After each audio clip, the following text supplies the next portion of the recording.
Hi! Hello! And welcome back to Hashtag us too. Episode 4. We made it this We far. made it this far. We're getting good feedback, so thank you for listening. Yes, thank you so much. I'm SB Rivadenaire, and this is... Jay Elliott. And... We're just going to talk about whatever we want. Yep. So I was actually thinking that we might talk about parents. Okay. Because 'tis the season. It is. I'm going back home for like a little bit to visit, and I don't know how I feel about it. I mean, I'm excited.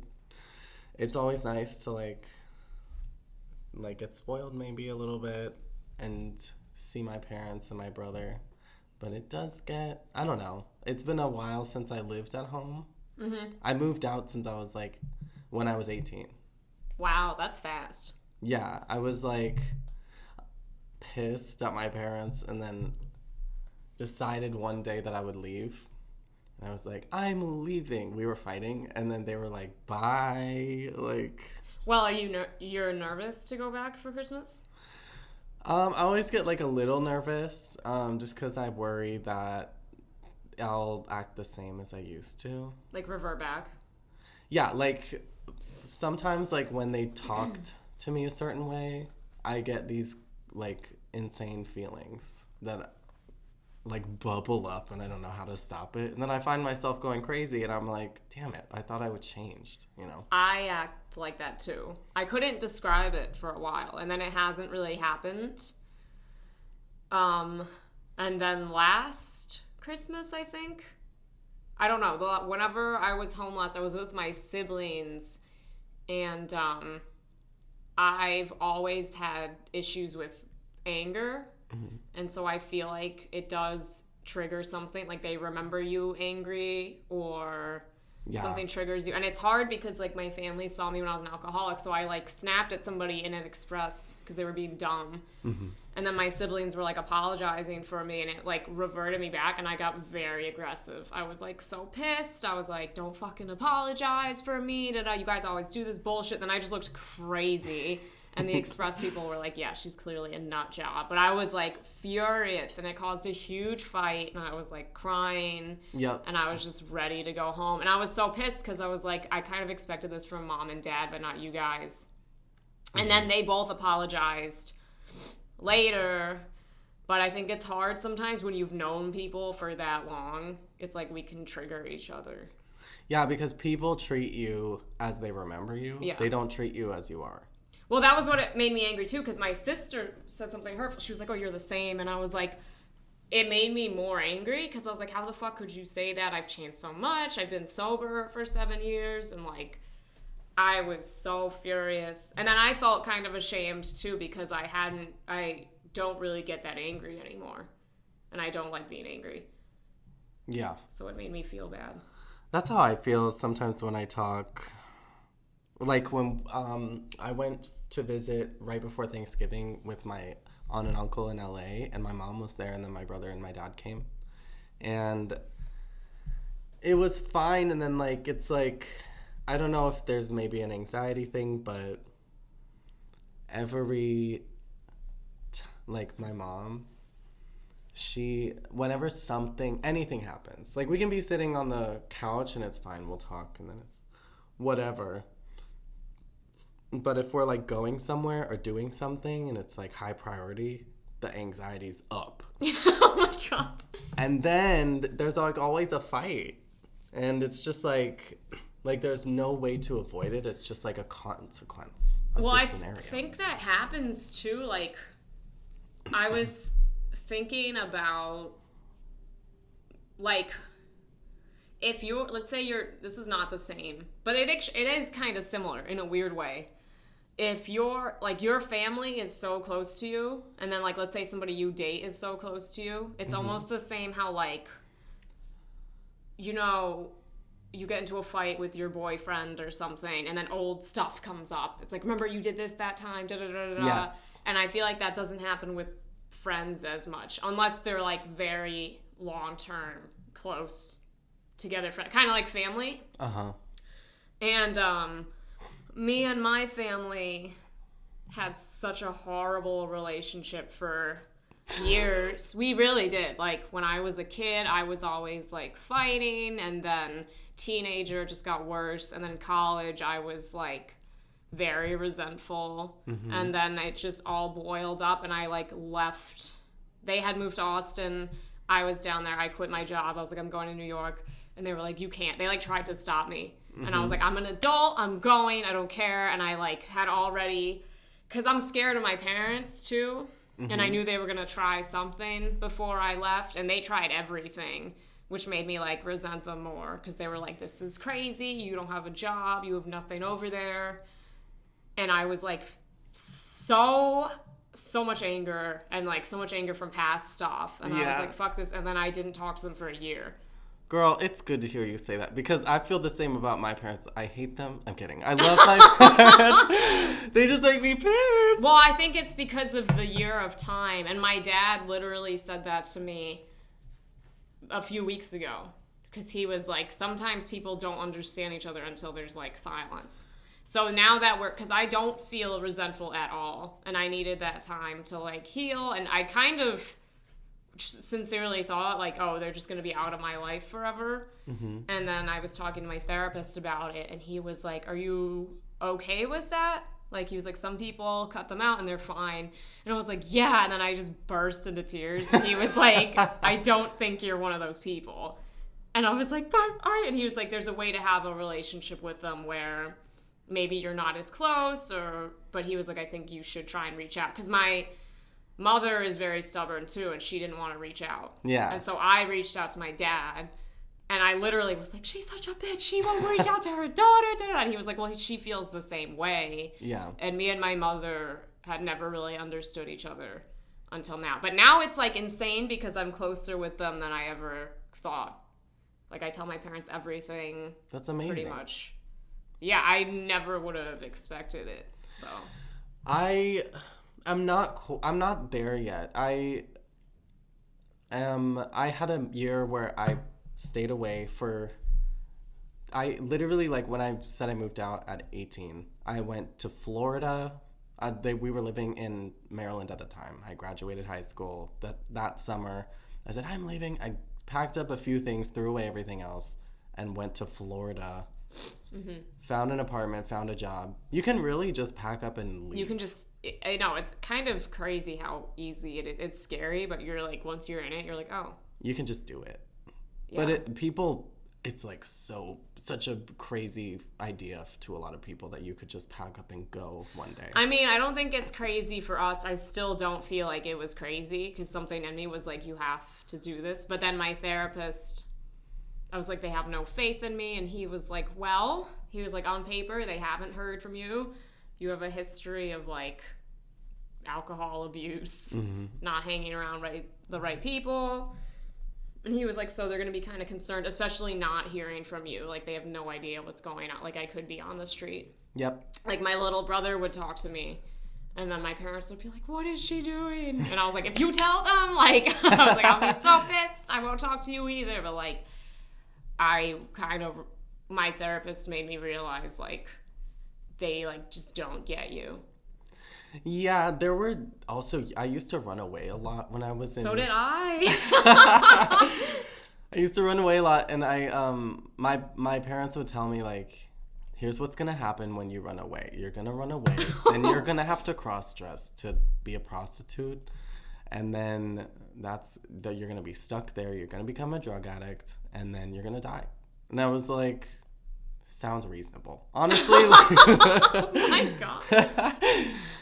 So I didn't really have a high bar when I left, but I got 2 jobs, and then I just supported myself, and I was like, I need to go to college. This isn't the life I want. I was so tired, and I was working so hard for no money, and so I went to college, and I was like, I needed just a break. I'll get a ton of loans, and I'll just, like, focus on resting and healing for a while, and that's what I did.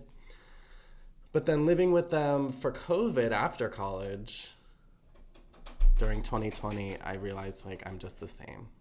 Like, all the anger, everything just kind of came back. We were still fighting. But it was a good year because I was like, made a pact with myself to just be honest with them. And no matter what I wanted to say, I would just say it. I'm like, okay, I'm going to be more open with my family. And then they took me aside and they were like, hey, you're kind of a huge bitch. Can you? And I was like, I'm being open. And they were like, please stop being open. Did you stop? I tried to exercise some level of tact after that. I was like, okay, I guess this isn't working. Maybe there's a way for me to say what I'm thinking with grace. Well, I think it's hard initially coming back together, because even when I first called my mom, she was so happy that I called, and she was like trying to hide it, but I could tell. But I was angry because I was like, I can't believe you haven't called me. And she was like, well, yeah, I'm your mother, you should call me. And she was like, but how are you? And I was like, no, I'm mad. And she was like, can you just drop it? And I was like, no. And she was like, SP. And we were just like fighting. And then I was like, yeah, I'm fine. And I was like, and then it got better from there. But I was still kind of angry, and I was like making sure I can't really hide how I feel. I mean, honestly, I don't think anyone can. It comes out at some point. Yeah. Or like... It's pretty unhealthy to hide stuff. I mean, I think that's why I have some sick family members right now, and I kind of think that's why they're like dying, is they didn't take care of themselves. Me and Jay talk about this a lot, how it's like... Or even in that documentary Stutz, the Jonah Hill... psychiatrist, sorry, Gia's distracting us. She's so funny. She just ran over. They talk about how your life force is a pyramid, and the bottom part is like your body. The second part is the people in your life, and the top part is your relationship with yourself. If you take care of those things, they are like intertwined. And then Jay was saying that she felt like if she took care of one, not necessarily in the order of like body, people, and self, if you take care of one, the others strengthen as well. Like if you're taking care of your mind, your body follows. And I agree with that, but I think a lot of people don't do it, or they're around the wrong people, so they just keep being unhealthy. But I kind of think that's why there's a lot of illness. I think so too. People have really unhealthy like coping practices, or there's living in denial. There's like a lot of reasons why I was depressed for a while, and I didn't know why. I was just depressed. I would cry at night. And then one day I realized, I don't know if it's because of my parents or because of society, but I just have all this shame. Right. And I don't need it. So I'm going to get rid of it. And I was scared because shame, especially internalized shame, is a way to control your own behavior. And it's good to control yourself, because if you don't control yourself, you could go kill someone. Wait, you mean like a good shame? Yeah, like it's good to feel bad if you hurt someone. It's good to be guilty for things you did wrong, because then you learn and you're like, I'm not going to do that again. But you can't have it too much, because I've had the reverse where I've been so ashamed, especially as an addict. I feel like shame's a big factor in like contributing to relapse. Yeah, there can be way too much shame, and then you can also be ashamed for nothing. And then it's just really, you're just punishing yourself for nothing, which is what I was doing. I think both of those, feeling too much and just for nothing. And I was like, but if I don't, punish myself, then I'll be bad. But then I just kind of got rid of it for a week just to see. And I was like, oh, I'm not a terrible person. That's what I've thought too. I think we're both similar like that. I don't know if we ever talked about this, but Jay was saying how she used to be really sick, and then when she was getting better, it was like she was still doing things to hurt herself. And I used to do this too, but you were talking about how like your body was always in pain, and then you went to like open the door and you were like, I think I'm holding this in a way that's hurting myself. Yeah, when you're always in pain, your relationship to pain changes. Like I would grab doorknobs so hard it would hurt my hand. But I was just like, yeah, because I was expected to be hurt. I was like, this is how it is. And then I would stand in a way that kind of hurt my back, and I would just stay there. And I would just let myself hurt. which is not healthy. You have to be gentle with your body. It's letting you know it doesn't like that. Well, yeah, I used to hate my body too. That was why I had such a bad eating disorder. And then I was like, just wouldn't allow myself to enjoy anything I was eating. Yeah. And then I would like punish myself with exercise, and I was like, oh, this can feel good. Like, yeah, maybe you should hurt after a hard workout, but I messed up my knee, and I was like, I'm not checking that text. It could be somebody died. Oh no!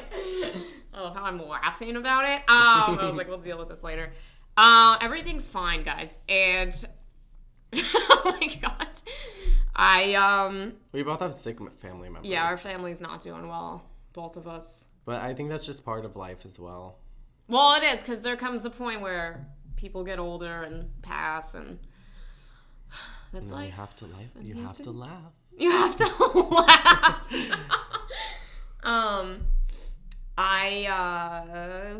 What was I saying? Oh, pain.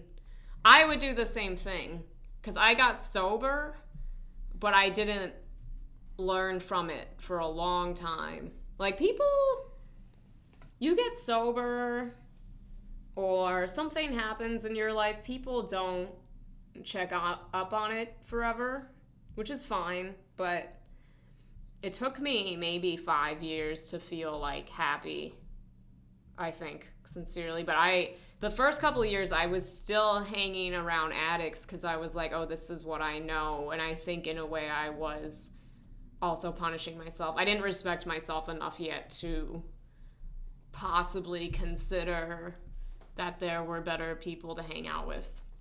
Okay. So I was just in the wrong crowd for so long until I moved to New York. And I think I put up with so much crap from those people and they didn't care about me at all. And it hurt me. It was very traumatizing. I went through a lot of bad stuff with that group. And then when I moved to New York, I was pretty traumatized. I was very aggressive. Yeah. Like, I think even new people now would be like, oh, she's standoffish and aggressive. But when I first moved here, I was, like, really not kind. Because I was so scared. So if anyone even, like, came near me, I would, like, flip out and be like, why the fuck are you sitting over here? Da, da, da, da. Like, go crazy. And I was like, I'm just not going to have any friends. And I was so okay with not having friends. When people approached me, I was like, I need to make sure this is a good person. Yeah. Like, I was really... And then I have also, like, just cut people out that weren't good for... It's easier for me to do that. It still sucks. It's hard when you get close to something, but I don't know. I'm more okay with, like, if I have to cut someone out or they're not, like, serving me in a way. Not that I always want something. Me and you always talk about this, the exchange of energy. Yeah. Yeah. You need to, like, energize each other. A healthy relationship is an exchange. Yes. Both parties are contributing. That's, I keep telling Jay, I keep listening to the motivational speaker, Eric Thomas, but he has one segment or whatever called Charge, and he just talks about people draining your energy, even if you love them. He's like, make a list, cut them out. And he was like, not even in relationships, he's like, in life, in nature, everything has an exchange. He was like, you can't tell a tree to just give oxygen. It needs carbon dioxide, like, or it gives, yeah, it needs the exchange of something or else it doesn't survive. Yeah. So there's always energy in everything. And then he was saying, too, people that drain you, he's like, they're going to drain you until you die, and then they'll just find somebody else. Yeah. And I think I have experienced that, where I was so low, just giving everything. And then I was like, oh, I'm never doing that again. I don't think I've experienced that, because when I was dealing with, like, a lot of trauma and stuff, I isolated myself because I thought that people were just bad and I needed to stay, which is also bad because people can help you. and people can like support you, but isolating yourself is also dangerous. But It's very dangerous. yeah, so it's like you learn how, like, what you need and what's healthy. With my parents, when I started transitioning, they were uncomfortable with it, and I was like, listen, like, especially my mom, because she's a woman, I said, I'm starting to change, my body's changing. Just to open like this dialogue between us, like, if I have any questions, is it okay if I come to you, or do you want to like know how I'm doing? And she was like, yeah. And so I would ask a few questions about just like body stuff, Yeah. and she would resist and say things like, I don't know what you're going through. And I'm like, but you do, like, you know some of it, because our bodies are different, but the way that mine is changing, it's changing to be like yours. Yeah. So don't tell me that you don't know anything.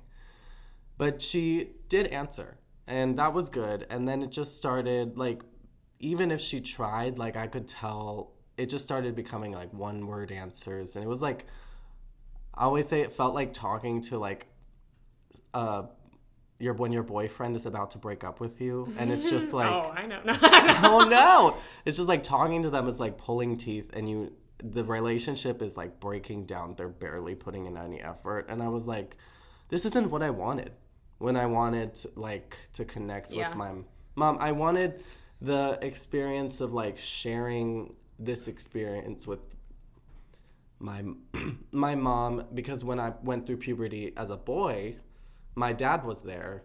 He answered some questions. He was like supportive, of course, and like proud. I wanted kind of a similar thing with my mom. I didn't really get it. And I called and I was pissed, and my mom told me I was hormonal. And I was like, Oh my God. and maybe Which I was. is also kind of ironic. But I said, you know what? You don't really want to know, so I'm not going to tell you. And then I just stopped saying anything I just stopped talking to them for a little while. And I would just tell, my friends or people who actually wanted to know. And then, lo and behold, they started reaching out, and they were like, don't forget to call us. Don't forget to let us know how you're doing. How's your transition? Like, they started asking, because I stopped tolerating the way that, like, when you want things to change, you have to change it. Yeah, I'm learning that too. And I feel like I had learned it, but I think I'm learning it again in a different way. Because it's so hard when you love someone, and it's harder when they're like good people too. You're like, I love my parents, they're good people. And it's easy. I've had to walk away from bad people, and that was hard for me, but now it's easy. I'm like, this isn't a good person. I can walk away. And then recently, it's like I had to walk away from a good person. It was so hard for me, and I was so resistant. And but it's the same thing. I'm like realizing, I'm like, it's the same thing, because this energy is getting drained away. And then you also have to like,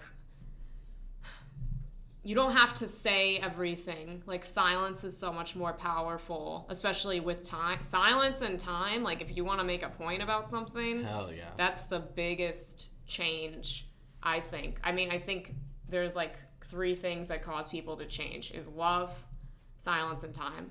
If you can use those things in the right way, that's what changes someone. Not like hate or like violence or anything like that, but I just feel like when I've been quiet, people have reached out, and like my family, we had a real dialogue, and after the year of not talking to them, there was like a big change. And then same with, I've even like it's like I would go through a breakup, and then there's that period of silence, and I've had boyfriends like reach out and be like, I learned this, or like, even if I continue to cut them off, it's like, I think you always learn something from that. So, and I'm learning too in my own silence.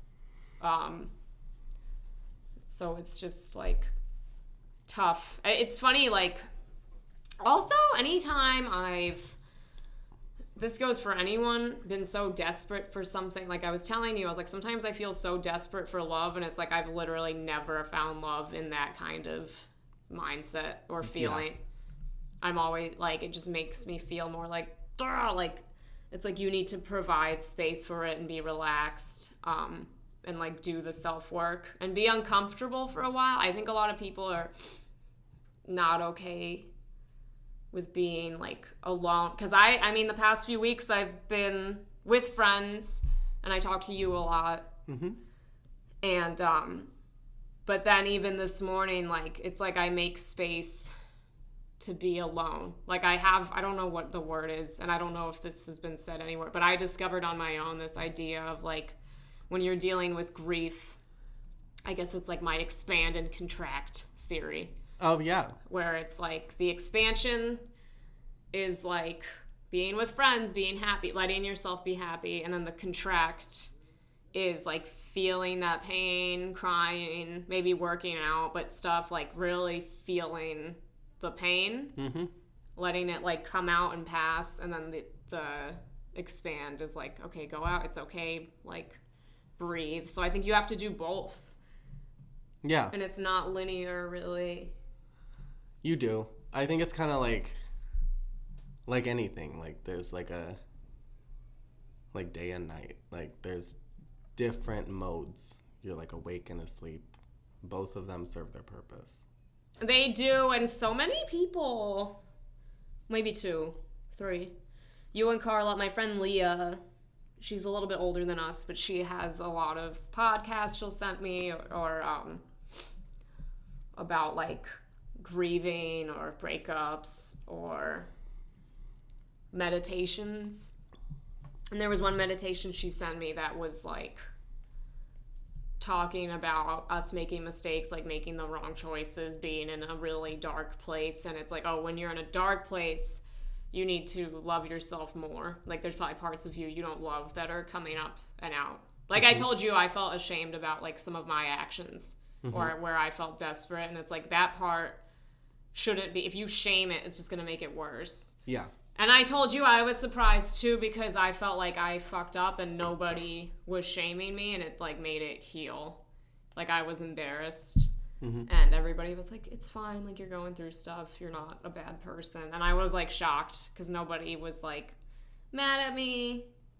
Nobody said I was crazy, and it like helped me so much. And then I was like, it felt easier to self-soothe too. So anytime I feel really sad, I'm learning this new tool of like self-soothing and being like, oh no, it's okay, I love you. Or trying to like that separate part, or I guess some people refer to it as the shadow. I used to never know what it was. But like telling that part of you, like, it's like whatever part you're most ashamed of. I think they mentioned that in Stutz too. I'm like obsessed with that documentary. They're like, tell it you love it. Like, what parts are you ashamed of? It needs the most love. Oh, that's cute. Yeah. Yes. I think that isn't, like, the parts that we want to, like, sweep under the rug and hide are the parts that need the most love. They do, and they're, like... Unless it's killing people. Oh, yeah, that part don't. Well, I was telling Jay that yesterday. I was like, if you were killing people, I would be like, all right, I have to intervene, but you're not. She said, that. I'd let you kill, like, maybe one. And then she'd step in. And then I'd be like, all right. All right, you've had your fun. Yeah. Well, I would get it if it was, like, some jerk. Yeah. I had that. I don't know. We all go through, like... different things where we've been ashamed of ourselves, and then we realize that we can just love ourselves instead. And like one of those things for me, speaking of my parents, was I realized, like, because I would watch my little brother and my parents, and they're just like so happy to see him. And then when I walk into the room, there's kind of like a hesitation, kind of like, I don't know if it's because of our history where they're like, they have to watch me, they don't trust me maybe as much, because I've been more of a problem child, so they're like, oh, what's he gonna pull? And I've definitely had that before with family members where they just like off the bat regard me with suspicion a little more. But I just realized at a certain point that I was trying so hard to get them to like me. I was like, oh, if they don't like me, that's okay. And this was when I wasn't even coming out as trans or anything. I still was afraid of that part of myself, the feminine side. And I said, if I'm feminine, it's been 25 years. It's just me. Like, right. I don't need to be ashamed of something that's never going to change. There's no point. And if my parents don't like it, that's okay. I'm just going to be someone they don't like, and I'm just going to continue to be myself. I can just chill. You can't, I realized that. I remember specifically in the Austin comedy scene, or even in college. I remember going to college and feeling like, because I had felt similar where I was like, I don't think my family likes me because I was so different than them. Like, all of my siblings have real day jobs. They all like are doing something that they went to college for, and I'm not. And I'm kind of living like this bohemian. They always say I'm like the hippie. I'm like, I'm literally not like a hippie at all. But they think of my life as like this very hippie lifestyle. And my dad, in a very respectful way, is like, oh, you're so crazy. Like, not in a bad, he's like, it's just so neat to watch, like, see what you're doing. Because he was like, I just could never do that. We could never do that. He's like, sometimes I don't get it, but I'm proud of you because you're making it work. And I have the evidence. It's like, I live in the Upper East Side. I have a bunny. I'm like, That's like crazy. All my friends. Yeah. My rabbit is crazy. But they were like, I just remembered like feeling this desperation for people to like me in general, like friends in Austin. It's like I attracted the wrong people. I think that's why my romantic relationships haven't worked out yet, is because I still have this like weird fear of not being lovable. So I'm like really working on that now and learning a lot every day really fast. But the moment I just stopped caring, not that I stopped caring, I decided to care more about myself.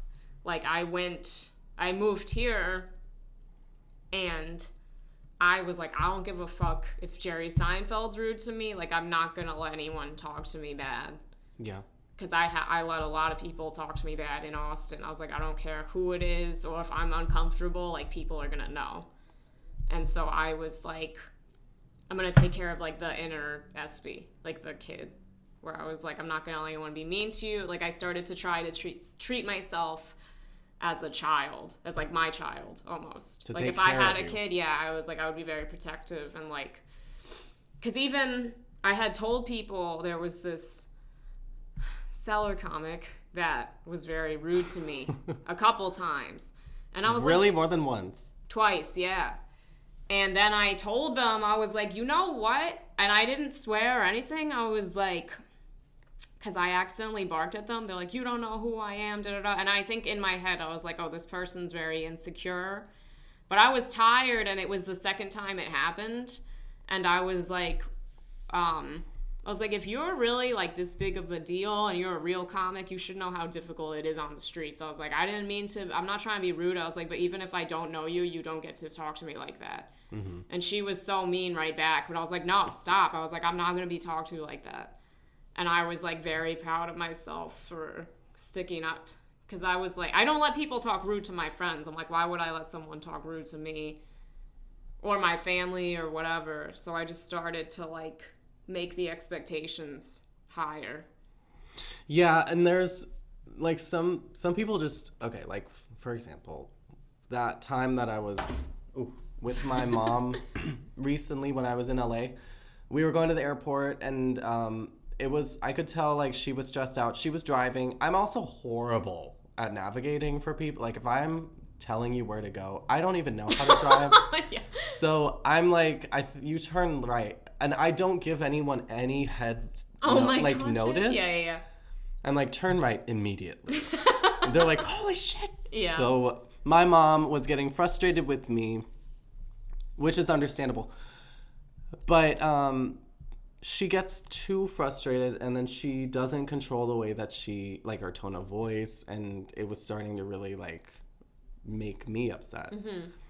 And I realized, like, I just said, like, don't talk to me like that. And we still fought, and it didn't really do anything, but it was the first time I had, like, just admitted that I refused to be, like, treated a certain way. Yeah. And I think that's important. That's also the start. Yeah, it reminds me. I had a similar moment as where I realized I needed to start taking care of myself. Kind of, weirdly enough, because of America's Next Top Model. I had been watching that show, and I always would be fascinated with the hot people. As someone who at the time was, like, so gross, I had terrible skin, I had, like, heartburn, and I was single, and I just, like, was so awkward and gross. And I would just, like, watch these hot people and study them, and I realized, at first, you think, like, these people are such wimps, because there would be, like, a bug, and they'd be like, oh my god, whatever. Oh my God. And they would complain about the smallest shit. And you're like, get over it, bitch. But then you realize, oh, these people actually, like, baby themselves. It's something that I noticed about the hot people. I was like, wow, they won't even, like, get in the water if it's cold. They won't, they won't stress themselves out too much. They'll protect their body, and they're, like, very aware of their own boundaries, and they make, even if they're going maybe too far, and they're very selfish, but there is something to be learned from that. And I was like, I really don't give a fuck about what happens to me, and that's probably why my life is so shitty right now. It's because I just throw myself into bad situations, and I don't do anything about it. I used to be like that too, and I thought for a while, because I was also ugly and fat, and I had acne and weird bangs. It was so bad. Jay's seen, like, old pictures of me, and everyone was like, damn, you were fat. But I thought it was very vain, and I was sort of resentful of, like, people who were attractive or, like, took care of themselves, because I was like, oh, it's just dumb. And then I realized, I was like, oh, there's something to, of course you should always treat people with respect and be nice, and I really don't like pretty privilege, but I'm like, you should, like, it's okay. I don't like, people now are like, oh, you're very pretty, and it's a little strange still for me. And I think for a long time I was, like, resistant to it. I remember I cut my hair really short when I started comedy in Austin. I had these huge glasses on, and it was, like, weird. Yeah. And then people would get angry with me because I would write jokes about being ugly. Yep. And they were like, it's kind of disrespectful because you're like, now it sort of looks like you're fishing for compliments, and I wasn't. But then I was like, it's not really healthy to live it at that point. It's a lot. It's a little strange, and it's okay to. I don't know what Gia's eating, so I'm just gonna. Gia. Okay, pause. Ooh, what are you doing here? Sorry. So I was like, it's okay to be attractive, is what I realized. I was like, I am a pretty person. No, I did. Because I know it's not gonna last forever either, which I'm okay with. It's not. You're gonna get old. I'm gonna get old. Whatever. Unless you die tomorrow. Thanks. And I'm like, I don't really want to. You'd have to take Gia. But I think, like, I don't know. I think you have to be, like, you should be self-aware, and it's fine to be good. Like, then I started doing things to take care of myself more. Like, it's like, oh, it is fun to take, like, a nice shower with good soap, or, like, it's the best. Yeah, like a bath. It's, like, so nice to take a nice bath. It's nice to look cute. Like, and I was like, oh, I should be okay with that. And that also, I was sort of, as a comic, I was starting to push down my femininity too. Because there's so many male comics, and I was like, oh, I should be able to be feminine. And also, you know, that's, like, a part of who I am. Because I am very feminine. And I want to be able to look nice and tell my jokes and be taken seriously. And that's fine. There's a lot of things going on. There's like self-image issues, and then there's also like protectiveness, where you're like, if I'm too feminine, people will start to be predatory, so let me ward them off by being more masculine. Yeah. Which is certainly real, especially in comedy, which is so male-dominated. I relate a lot. I had a moment where I was on stage talking about how my skin used to be so bad that like a little kid. You get a lot of compliments on your skin. I do, and it's really hard to take. Yeah. But I'm like, thank you. And this kid at one point, my skin was so bad, like children would ask their moms, like, what's wrong with him? Mm-hmm. And oh my God. So I talked about it on stage, and then the lady who got up next made a comment, and she said, like, wow, whatever you're doing, drop the skincare routine because you look great. And I was like, it's makeup. I was like pissed because I was still insecure. And then whoever was next to me said, take the compliment. And I just realized like maybe I'm being a little too hard on myself. And maybe it's just not useful anymore to like have that self-image. It's not. And it's like also, I would be very strange. Well, because I was so aggressive because I've been so scared of men so often that, like, if someone complimented me, I would be real aggressive. And they were like, they weren't even being, like, creepy. Yeah. And so then, too, it was funny because I also would dress nice and then no one would compliment me. And they're like, yeah, they're scared, like, of you. So it's like there is, like, a boundary where it's like you don't want to be creepy, but it is nice to acknowledge, like... Because then it just starts to get too confusing in your head. And you're like, am I even attractive? It is, everyone wants to look attractive at the end of the day, I think. And they want to be respected at the same time. And it's like, there's a way to do that. But I think I was so scared for a while. I was like, I'm just going to wear baggy clothes. And then I was like, no, I don't have to do that. I'm not wearing anything provocative by any means. But like, I was like, oh, okay, I can look nice. People can say I'm pretty and, like, it's okay as long as it's not creepy. Yeah, it's kind of like how I'm like, should I dress like a boy so people take me seriously? Even though I'm trans, like, I will play with gender because I'm in that gray area where sometimes I'll dress more masculine, like at work. Or if I'm just, like, chilling, I don't really think about it. Well, I think I think because... I came with the mindset of, like, I'm not going to let anybody disrespect me. Because some bookers can be creepy, too. Yeah. And I have told them off, and people are like, I wish I could do that. I don't get booked. And I was like, I didn't used to get booked. I was new here at one point, too. Mm-hmm. But I think if you demand that respect, and you're like, fine, you're not going to book me, I don't care. I'll go somewhere else where I'm going to be respected, and I can get my stage time. Yeah. Because I don't give a fuck. I'm like, if you're rude to me or you're creepy, I'm going to be like, what the hell are you doing? And I'm not going to, like, let myself...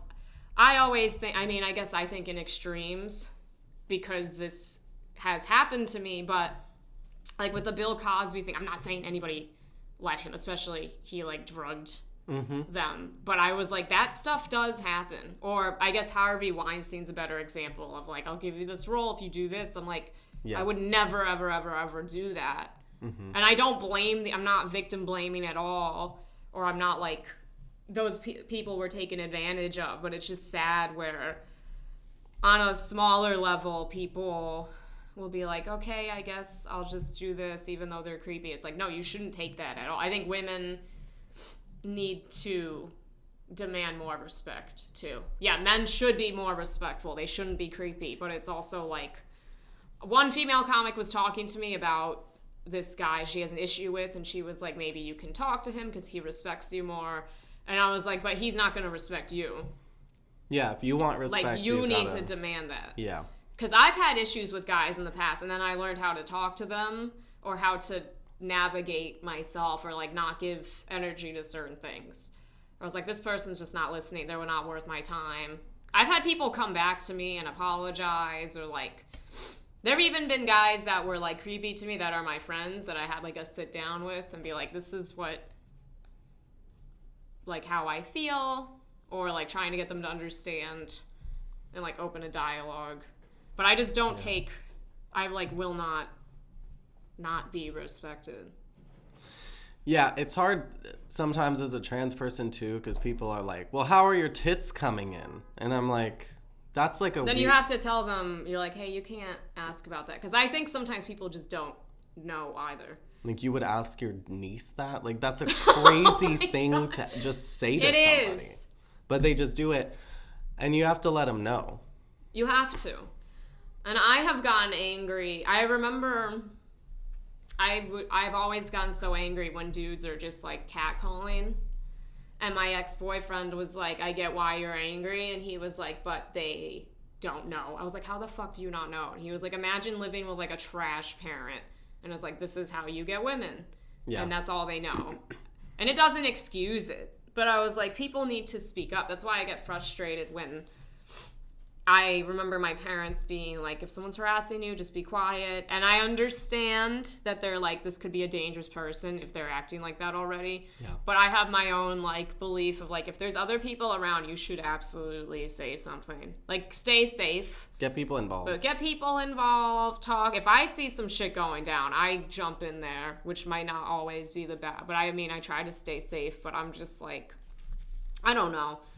I think respect is so big, and I try to be somebody was like making fun of me. They were like, what are you, from the 1950s? And I was like, well, I'm never gonna talk to you again, because I was talking about respect, and he's like not respected in the scene. And I was talking about it with my friends, and he just happened to be there, and he was like, yeah, whatever. And I was like, you have no idea. But I try to I'm very loyal to my people that I'm friends with, and I try to be very respectful to everyone. Mm-hmm. And then I know if I mess up, because I have like such severe trust issues, if I do snap at someone, I try to explain and be like, I'm sorry, I'm just sort of like, have had certain things happen to me, so I'm very on edge. Mm-hmm. I didn't mean to make you uncomfortable, and I understand, like, if you hate me. And I try not to be, I haven't been, like, snapping off as much. But, I mean, I try to really, like, respect is such a big thing in my life that I think about a lot. It's very Latino of you.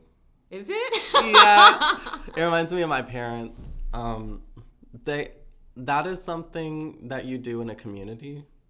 And I think that that's important for me to work on, because in the past if someone disrespected me, I would just be like, well, I don't really care if you die. Like, I don't care about you at all as like a human. So what does your opinion matter? And then I would just let it happen, but like completely disregard them. Well, I also think we're all connected. So I'm like, if they're treating me like that, I'm not the only person they're treating that way. They might not even respect themselves. And maybe because I was a teacher for a while, I'm like, hey, like you can't, yeah. Like, you can't do that. We gotta get rid of this while we can. Because I think people don't know a lot of the time. Yeah, you can like it be someone's wake up call. And I think people don't respect themselves so much of the time. I've gotten mad at people and then just treated them with respect after, you know? That's something that blows my mind, but it's, I think, healthy, is like having problems with people and resolving them. You have to, because so many people now, I was listening to, what is his name? Dr. Phil? Yeah. He was on Rogan's podcast, and I was like, really? Listening to him talk. Yeah, and it's like a cool episode. So you go up to your mom and you say, hey, bitch. But he was talking about how our generation is like, in the world, we used to be the top at everything, and he was like, we are falling behind so fast. And he was basically saying because everyone's like a bitch. And because, but he was saying how people don't want to listen to each other. Or their parents coddle them so much that they're like, no, it's my way or the highway. He was like, more professors now are getting fired or disciplined because a kid's like, oh, he hurt my feelings. And that was, I mean, even with like Trump, people are like, if you voted for him, I'll never talk to you again, and vice versa. I hate that shit. And it's like, I'm friends with some people that support Trump. It's like, yeah, that's not my cup of tea, but I'm like, we're not going to resolve. If I just cut them off, it's not going to resolve anything. That's how I feel about like uber feminists too. I'm like, you're preaching to the choir already. The people that agree with you agree with you. If you're going to be like a cunty feminist, the people that need to hear you, like the douchey men, they don't want anything to do with you. How are the Klan members going to learn unless you do their friend? Unless you become a Klan member. Yeah. No, I'm just kidding. But like, join their cause and they will learn. Yeah, it's true. You have to, there has to be at least a dialogue. You can't just reject everybody who isn't you. You can't, and I always think too, like, I've told you before how I don't think any religion is wrong. I was like, how could it be? If you live in like frickin' Saudi Arabia, your thoughts about God are gonna be different than mine here. So, and I think that whenever you look really closely at religions, there is like so much similarity. There's always something that is the same. But the most right one is Scientology. Yeah, that's what this is, sponsored by Scientology. No, but I feel the same way about like people's beliefs. I'm like, there's a reason why this person believes this. It's like, try to figure that out. I like to believe that most people are trying their best at any given moment. Not everyone is. There's some people that just suck. But I was telling Jay, I was like, I like to think that most people are good. Yeah. It's hard to believe, but I think I don't know how to believe that all the time, honestly. Last night I was talking to SB about this because I had been watching reaction videos of like transphobic people or like anti-trans. I don't know what they feel about trans people, but they were like arguing against trans people where they're like, these parents suck because like they allowed their child to transition. That's abuse. That's disgusting. Like, whatever you feel about like child transition, like there's no support there, I realized, for children who are transgender. Mm-hmm. I would argue that most of the time if a child, I personally was saying things that let people know I was questioning my gender when I was like 4. Right. And it never changed. No matter how much I tried to change it, no matter how other people tried to change it. And I was forced by my body and by everyone around me to go through a puberty that I didn't want to go through. Mm-hmm. So if this is so disgusting and horrible, why don't you care that it happened to me? Nobody cares. Right. They just care when it supports what they want to be mad about. Mm-hmm. Which, of course, social media is designed to get your attention. It's designed to be like inflammatory so people will fight and get more views and comments. But it is hard to see things on like Twitter and have faith in people. I mean, it is. I mean, I saw the videos. I was like, oh my God. And it wasn't even like, they weren't even making a good argument. Because I feel like, you know, I hate that you had to go through the boy puberty. And like, that's horrible. But then it is, I do like understand the concern of like, what if this person, after they go through it, they're like, wait, actually, I think I just wanted to be a boy. Yeah. I like understand it, but there was no dialogue. The person on the YouTube video was like nasty. I was like, dude, there's a way to like nicely voice your concern about this. But people are so like cutthroat, and I'm an aggressive person, I think, sometimes, and I've had to learn to like scale it back. But I'm like, and I know the news is very sensationalized, but I'm like, this is no way to come to peace with things or try to understand the other person. I think it's funny that like things are so PC, whatever, but they're also like, it feels so brutal that people are fighting and being just vicious with each other on social media. And we live in a quote-unquote PC culture, and there's just so much hate. It's so much hate, and people think they're liberal when they're not. No, you're close-minded. They're like, if you don't agree with me, that's it. And I'm like, no, that's... And it's, like, funny, too. Normally it's, like, very white women. But I remember most of the time people don't really have a problem with what I say. And it was funny, because this joke, I've never had an issue. And I'm Argentinian, but my joke about, like, I'm Argentinian, I have a temper... And guys will be like, you love dancing? I'm like, I don't. And they're like, come on, don't you love dancing? I'm like, oh, you're a white boy. So does that mean you like school shootings? This, like, blonde chick was so, like, that's not funny.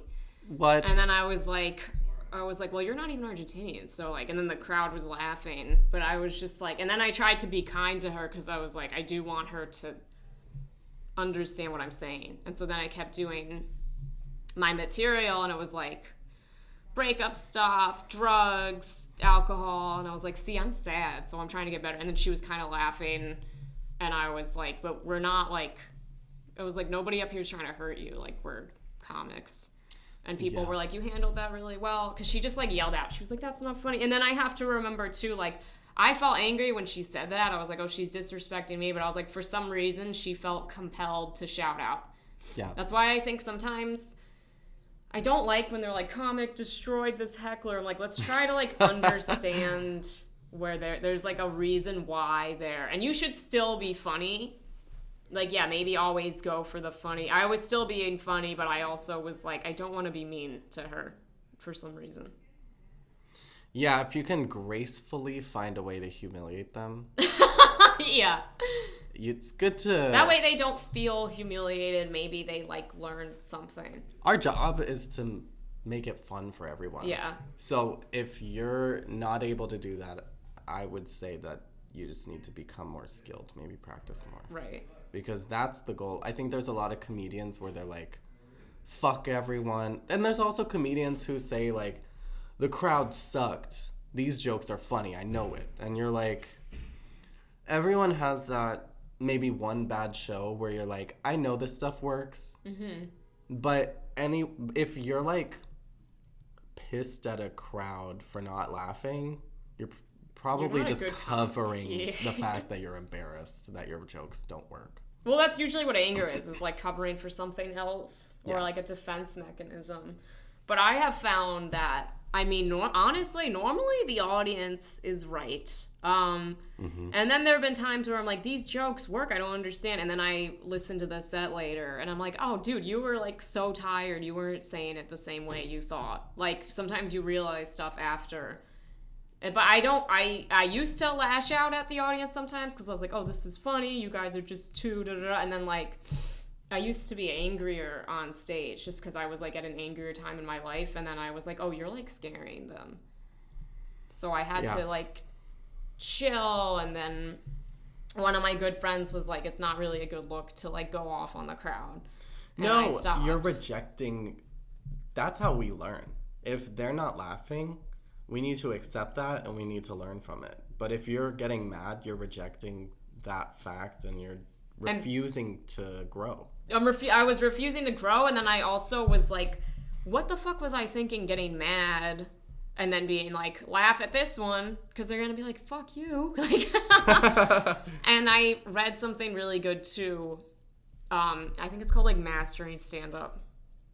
But it was talking about crowd work and saying how if, let's say there is someone like causing trouble, sometimes the audience isn't even really aware of what's going on, or like maybe they're new to a show so they don't know how to act. Yeah. And we're so used to doing it, we're like, how could you? But sometimes people just don't know. Yeah. And so they're like, if they do it once and it's distracting, just ignore it. If they keep doing it, maybe call attention to it, but don't be mean. And then if they keep on, then you can snap on them. And I've done that before where I've been like, you guys good? Okay, cool, just checking in. Or like trying to talk to them, where are you guys from? And then if they keep going on, then you can like, then the audience is also then people aware. Are on board. Yeah, and then they're like, dude, fuck this person. Yeah. But you can risk making yourself look like an asshole. Exactly. Because you're You're not having the same like measure of grace that just a normal person who is a bystander would have. Right. And then they're judging you. Yeah. When I'm doing bad, I listen back and I'm like, oh, I said the word 57 times. I know. If I'm amazed that they laugh at all sometimes. I struggle with like my energy. This has always been an issue where I've thought I was giving more energy, and then I listened to it. I'm like, oh, you didn't even sound fun. And I realized one night I was like mid-set, and I was like, you're so tired. Because I was like, they hate this. And I was like, you're acting so bored. And I kind of had to like shake it out and be like, I just acknowledged it, and then it got better. I was like, Jesus, I seem like such a cunt. And I was like, I'm sorry, I'm tired. And they were like laughing. But it's like, you have to be really self-aware as a comic. People are generally, as a crowd in a comedy club, they're generally like pretty cool. They are. I mean, they're Yeah. also there for like they want to laugh. Yeah, you got to take care of them and they'll take care of you too. I started to think of them as like my students when I was teaching, because like preschoolers you can't get mad at, you know. So I was like, treat them like babies. I know, they're so cute. Especially like, because grown-ups are just big babies, especially when they're drunk. Yeah. Do you see what's happening? Gia is squishing herself under her hutch. She's like flat. I don't know what she's doing. Whatever. She's done this before. I'm impressed. Yeah. How long have we been We've talking? been talking for an hour. Oh, wow. Yeah, I know. All right, we should probably wrap it up. Yeah, we don't want to. We have vision boards to make. Oh yeah, we have to go make vision boards in Brooklyn. Where can they find you, Jay? On Instagram, my Instagram is _JAYELLIOT. That's Anything pretty. to plug? It's a plug? No. Or do you have anything too? Because Jay sings. Jay's very multi-talented. Stay tuned. It's hard. I'm recovering from being sick, so it's been a little more chill lately, but a lot of the time, this feels like plugging an open mic, but sometimes I like to go to the bitter end. In New York, Mondays at 10, there's a jam night, and you can maybe catch me singing The with bitter a end live is band. very nice, though, too. It's not really like a mic. It's very famous. There's a lot of like, yeah, it's just a cool spot. If you play an instrument, go to the bitter end. Maybe we can play together. It's fun. Yay. Yeah. You guys can find me at SB Rivadeneira on all platforms. So it's ESPIRIVADENEIRA. And that's the podcast today. Thank you guys. Thank you. Bye. Bye.